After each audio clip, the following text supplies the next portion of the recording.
A jar of Nutella was seen spinning in zero gravity during the Artemis II live stream just minutes before the Orion spacecraft went behind the moon. That got a lot of people asking if space food is supposed to be freeze-dried. Why is a full jar of hazelnut spread floating around up there? We verify.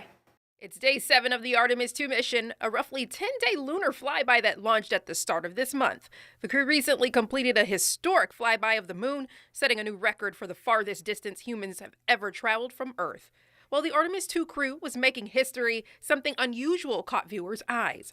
A jar of Nutella floated across the frame on NASA's live stream. The clip quickly went viral, and it left plenty of people wondering if most space food is freeze-dried. Why is Nutella on board? Let's verify. Our sources are NASA and NASA Spaceflight Food Standards. Here's what we found. According to NASA, freeze-dried food is not a requirement. What NASA really looks for is food that won't spoil, won't create floating debris, and is easy to store and contain.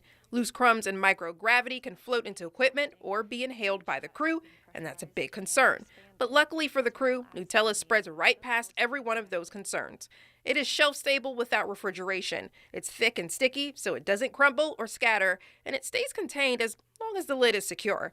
The crew is eating it on tortillas, which have been NASA's crumb-free bread substitute since the 1980s because regular bread sheds too many crumbs. Now, why is freeze-dried food still the standard?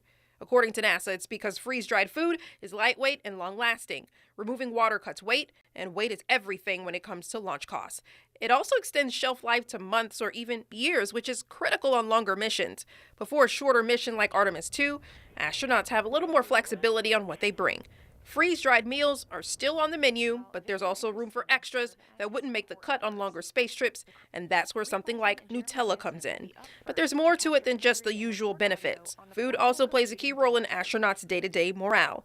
On isolated, high-stress missions, familiar foods can make a real difference. That's why astronauts are allowed to bring comfort items, and Nutella is calorie-dense, easy to eat in small amounts, and something that feels like home. So we can verify that Nutella is allowed because the mission is short and it won't cause a mess in microgravity. And when you're more than 250,000 miles in space, sometimes you just need a little taste of Earth.